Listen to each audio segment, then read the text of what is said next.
La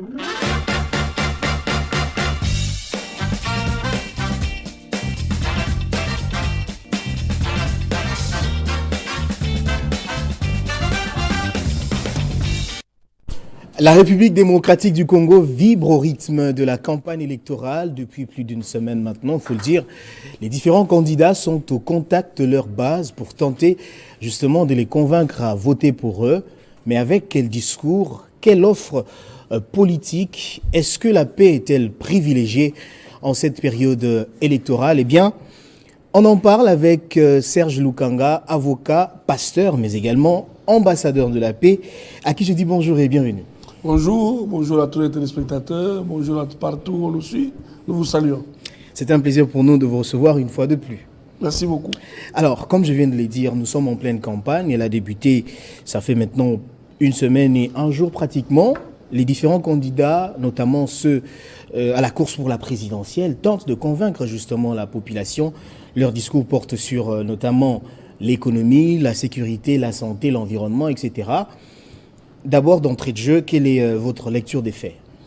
Nous saluons d'abord cet événement dont on ne croyait pas qu'il pouvait y avoir des élections, quand bien même qu'on en parlait.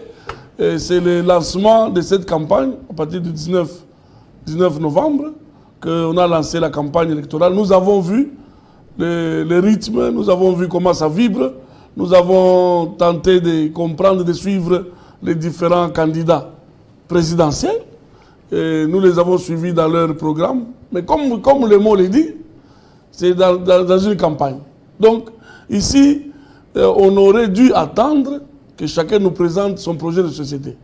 Mais parce qu'ils sont devant une foule, devant des gens qui n'ont pas le temps de les écouter objectivement, alors chacun se limite à dire des petits mots.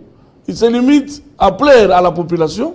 Et ils ne nous disent pas exactement, ce qu'ils vont faire de ce pays. Donc ce n'est pas fait sur le terrain selon vous? Oui, jusque-là sur le terrain, je n'ai pas suivi quelqu'un qui s'exprime. J'ai suivi un peu d'une façon ramassée. J'ai vu par exemple le docteur Ngalassi, je l'ai suivi. À côté, j'ai vu le président Tshisekedi une fois, il a présenté ses 5 points. Bon, jusque-là par exemple, je vois le président Moïse. Jusque-là, il parle en des termes court, là. Il dit ça, il répond aux autres, Alors, cette campagne risque de ne pas nous fixer sur des objectifs politiques des uns et des autres. Mais au vu de ce que vous avez déjà entendu, quel est votre jugement finalement, au vu de ce que vous avez entendu? Bon, ce qu'ils ont dit par rapport à leur projet de société, même s'ils ne les disent pas assez, au vu de ce que vous avez retenu, quel est votre jugement finalement? Jusque-là, je n'ai pas senti la rénovation. Je n'ai pas senti la nouveauté. C'est le même discours, de promesses sur promesses. Une fois, je ferai ça.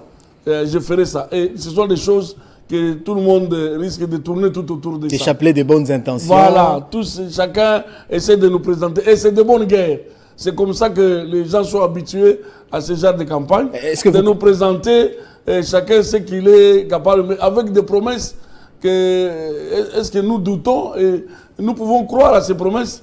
Et je crois que peut-être c'est presque des promesses fallacieuses qui ne peuvent pas s'exécuter. Est-ce que vous pensez que cette fois-ci, finalement, ces promesses seront accomplies ou il s'agit tout simplement d'une sorte de démagogie politicienne? Je crois que prochainement, les candidats devront éviter de donner des promesses avec un délai parce que ce pays ici appartient à Dieu.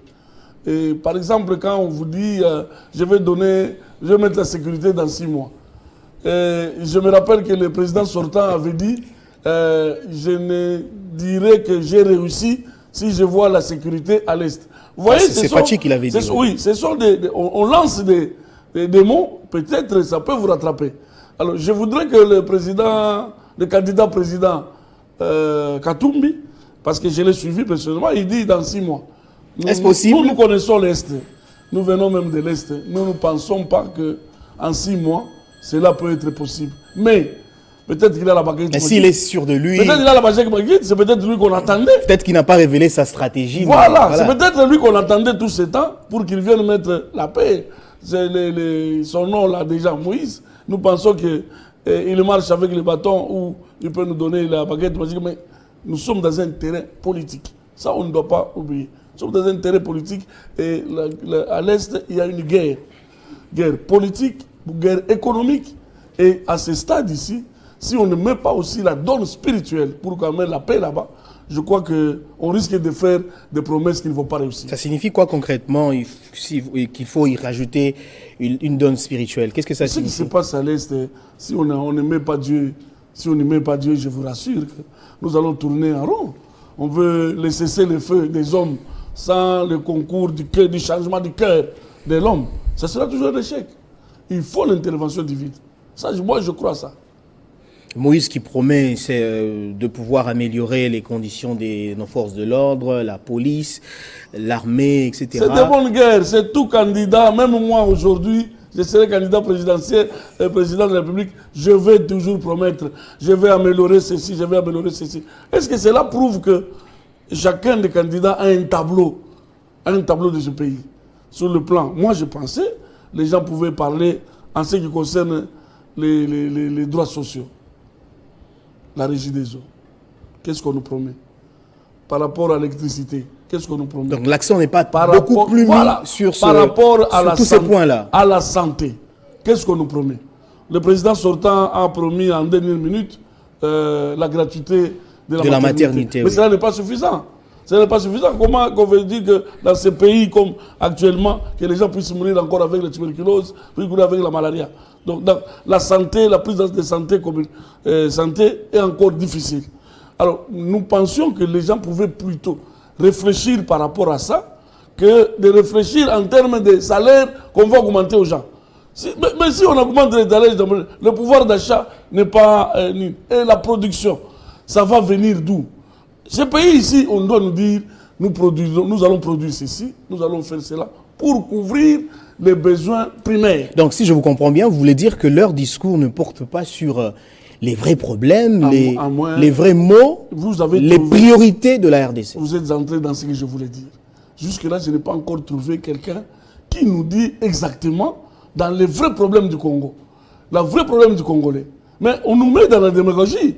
On continue à nous mettre dans les promesses que nous avons vécues. Mais à ce stade ici, Congolais, hasard ici à Koli. Mais face à ça, discours, je ne pense pas que. Mais face à ça, quelle est l'attitude que devrait avoir la population? Parce que c'est elle qui est appelée justement à voter. Et normalement, elle devrait voter sur base des projets.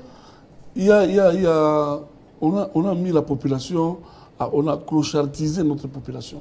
On nous met dans un état où tout doit venir d'un candidat, des promesses. Parce que je vois les gens en train de vanter un projet pour dire, quelqu'un dit, le président, il a donné tel don. Est-ce que nous allons continuer avec ce pays avec des dons? Cette population doit comprendre qu'on ne doit pas vivre avec des dons.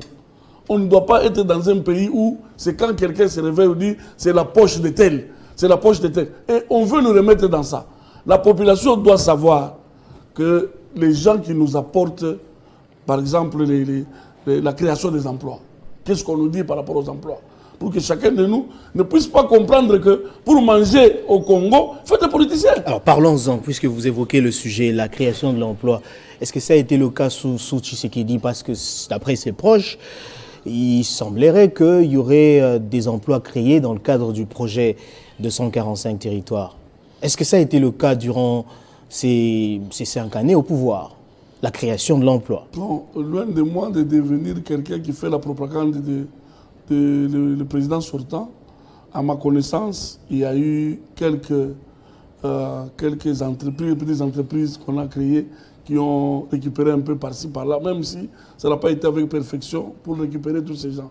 On aurait dû faire des sociétés, des petites sociétés qui pouvaient engager les gens. Je dis par exemple, la ville de Kinshasa ici, bon, on nous met un gouverneur qui est de la majorité.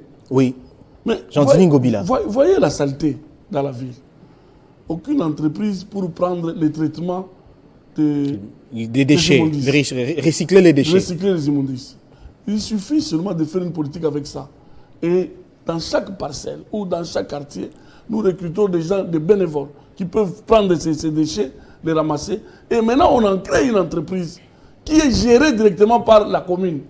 Et la commune engagée, c'est là que nous allons voir le taux d'emploi. Parce que la commune connaît ses administrés. Très bien. Et dans chaque commune, si chaque commune on prend en charge par rapport aux immondices, vous voyez que ça va être, nous allons sentir cet impact. Mais aujourd'hui, c'est les gens qui sont venus, je m'excuse des diasporas, les gens qui sont venus de l'Europe, ils viennent avec des projets qui, pour les financer, ils doivent prendre dans la caisse de l'État. Ça n'avance pas. Alors nous ne sentons rien. Mais je crois que le projet, je vous ai dit une fois par passage ici, Oui. la lecture seulement de ce projet, c'était, comment on peut dire, c'est des belles intentions. Hein, c'était des bonnes intentions. Le projet, vous parlez du projet des 145 territoires. 145 territoires. Oui. Ça pouvait réduire, parce que j'ai vu la création des écoles, on devrait faire des entreprises, même les Congolais pouvaient commencer à être des fournisseurs. Mais ça n'a pas été suivi, ça n'a pas été fait. Et il semblerait que certains coins du pays n'ont pas été pris en compte dans le cadre de ce projet. Alors, nous n'allons pas faire un focus sur le président sortant, mais vous êtes aussi ambassadeur de la paix. C'est-à-dire que en des moments comme ça, vous pouvez avoir à dire pour sensibiliser. Quel message avez-vous à lancer aux différents candidats, particulièrement les candidats à président de la République? Est-ce que vous pensez qu'ils ont un rôle à jouer en termes de la préservation de la paix? Un grand rôle. Et aussi, ils doivent être accompagnés avec les couches de tous les acteurs sociaux et ceux qui les accompagnent. Je vais revenir rapidement, mais les acteurs, comment on appelle, les candidats présidents, doivent nous montrer déjà qu'ils sont épris de paix. Dans leur discours, dans leur langage, on doit éviter de câbler votre campagne sur le dos de quelqu'un. On ne doit pas être là en train d'insulter les autres. Quand même vous faites sa publicité, mais vous ne devrez pas nous communiquer la haine. S'il y a la haine entre vous, ne communiquez pas ça à la population. Ça, c'est déjà voler la paix dans le cœur des gens. Et aussi, je suis en train de voir, il y a des gens qui ne sont ni qui commencent à avoir des langages qui peuvent déstabiliser toute une nation. Nous sommes par exemple, nous sommes des religieux, s'il faut le dire. Voilà. Nous sommes la société civile. Nous ne pouvons pas déjà commencer à dire, écoutez, les résultats ne seront acceptés que par nous. Vous avez quel titre? Vous êtes quel organe? Déjà là, vous créez dans les chefs de population des contestations. Or, quand il y a une contestation, il y a déjà prédisposition à refuser et on déstabilise l'ordre public, on vole la paix. Donc ce langage n'est pas de nature. Ce langage n'est pas de nature et les candidats présidents doivent veiller à ce que leur état-major ne doivent pas avoir ce genre de langage. Pas plus tard qu'aujourd'hui, ce matin, j'ai suivi qu'à Kindu, par exemple, les gouverneurs, j'ai suivi là, le gouverneur a empêché le président Katumbi, les candidats, à faire son meeting dans les stades. Alors les gens ont commencé à scander. Il faut des paroles, mais l'attitude que le président Katumbi devrait avoir, c'était l'attitude aussi, un langage de paix. J'ai appris. Donc il faut privilégier. Il y a eu mort d'un jeune que je connais, un avocat, semble-t-il, à cause de ça. Donc la paix est déjà troublée par notre propre langage.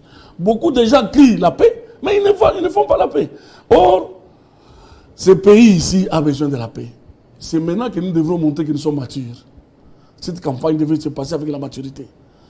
Et j'appelle aux religieux, confessions religieuses, s'il faut dire comme ça. Les confessions religieuses doivent privilégier un langage de paix et non pas un langage qui amène les gens à se diviser. Est-ce que vous pensez que la population est devenue suffisamment mature? Parce qu'il s'agit quand même, si je ne me trompe pas, d'une 3e législature. Il y a eu élection en 2006, il y en a eu en 2011, il y en a eu également en 2018. Je pense qu'il s'agit de la 4e législature. Est-ce que la population est devenue mature après nous ne tout ce pouvons temps? pas affirmer cela parce que même dans les pays des vieilles démocraties, ce n'est pas la 3e législature que les gens ont grandi, ont eu la maturité. C'est peut-être plus tard. Mais quand même, au Congo, nous pouvons nous dire qu'il y a un pas. On a avancé.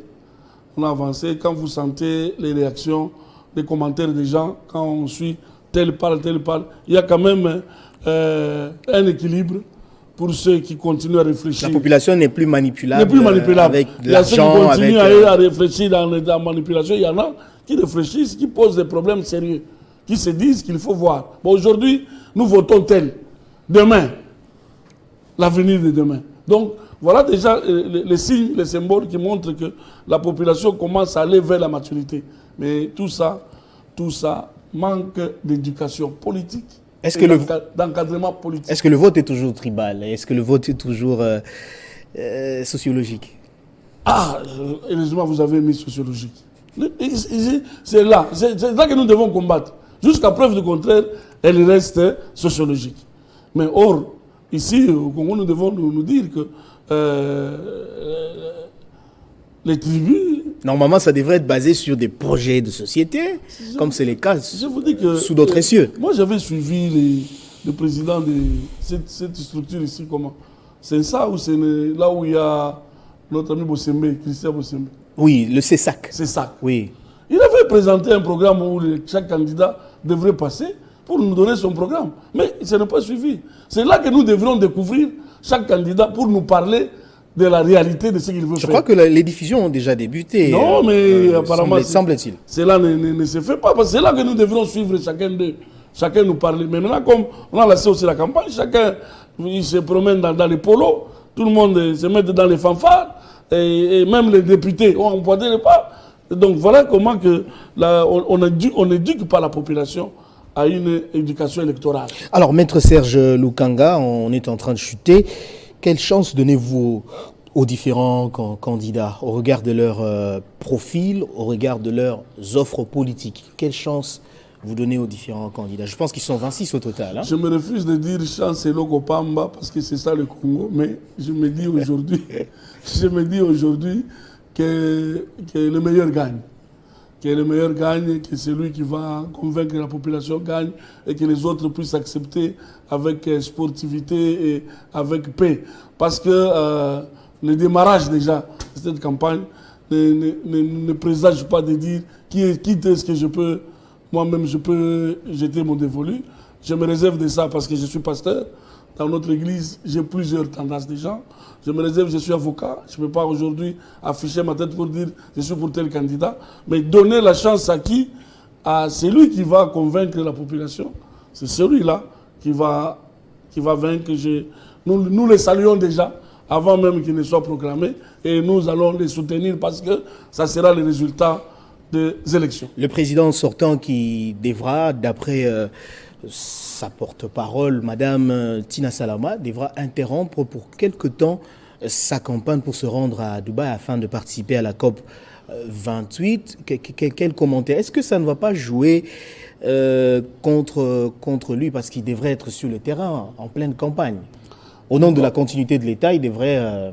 Je pense que il a bien pesé ses mots, il a pesé sa campagne, il s'est dit que déjà je n'ai pas beaucoup à convaincre de par ce que j'ai déjà fait. Moi je me dis, parce que si quelqu'un vous dit je vais suspendre 10 jours, alors que nous n'avons que 20 non, jours. Je pense que ce n'est pas 10 jours, hein. Quelques jours, oui. Quelques jours. Pour participer à la COP 28. Du 30 au 12. Apparemment c'est du 30 au 12. La COP va débuter du 30 au 12. Oui, mais lui ira, je pense, pour 2 jours ou 1 jour. S'il y va pour 1 ou 2 jours, ça va. Mais s'il y va pour 30 jours, pour sauver quoi? Mais pour moi, celui qui est sûr de lui peut faire ces choses. Parce qu'il s'est dit déjà que j'ai déjà jeté l'essentiel, j'ai déjà parlé de l'essentiel. Les gens me connaissent, mais ce qui est vrai aussi, à ce stade aussi, il y a d'autres coins, on connaît que Fachi Béton. Vous êtes juriste, ça veut dire que l'État devrait continuer à être géré malgré la campagne. Ça veut dire que nous sommes en pleine continuité des affaires. Certainement. Ce n'est pas parce qu'il est candidat, président, que l'État ne peut pas fonctionner. L'État continue. Et dans ses fonctions qu'il joue, il les jouera jusqu'à ce qu'il y aura remise et reprise avec d'autres. Très bien. Tout est clair. Merci beaucoup, Maître Serge Lukanga, pour vos éclairages et votre argumentation. Merci beaucoup d'avoir répondu à notre invitation. Nous vous remercions aussi. Merci à vous également de nous avoir suivis des partout dans le monde. Voilà qui met fin à cette émission. Restez fidèles au programme de Télé 50.